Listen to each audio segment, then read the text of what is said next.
Sound master का late बारे DJ अक्षराल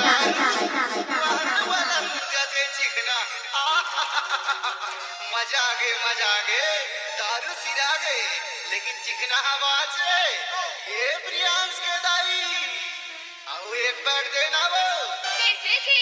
रोज रोज के पियाई में तुमन मोर जीना हराम कर दे का विचार है तुमन के ये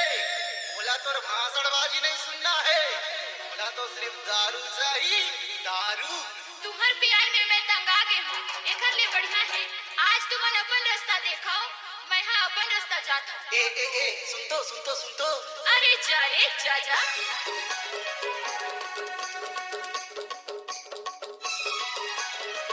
क्या नाम है आपका?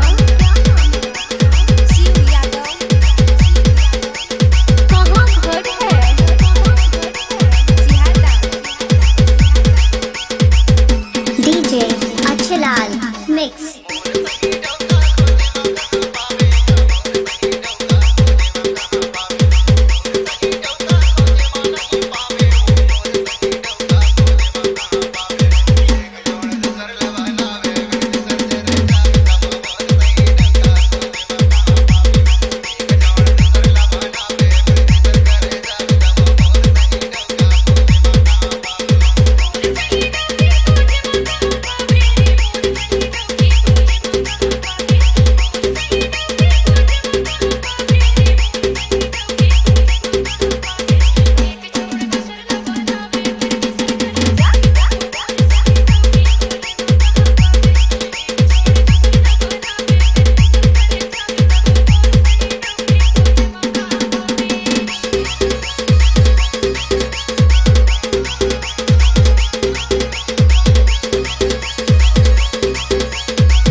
अरे मोर संग मुंह लड़ावे तो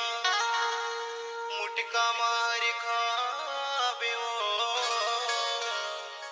सौंप दे हूँ तुर मई के माले जाके उमर भर पछतावे वो सौंप दे हूँ तुर मई के माले जाके उमर भर पछतावे वो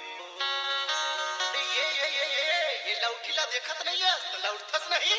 अरे चल जा रे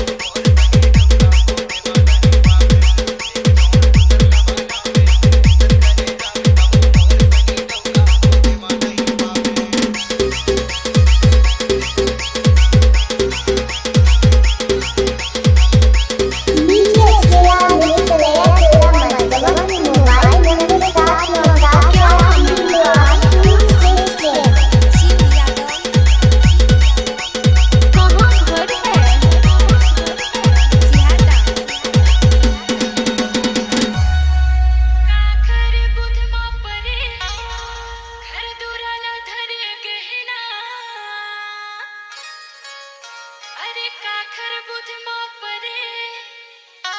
घर दुराला धरे गहना कहाँ जाबे रे धमना किधर घूमर के आबे अंगना अब कहाँ जाबे रे धमना किधर घूमर के आबे डीजे अक्षराल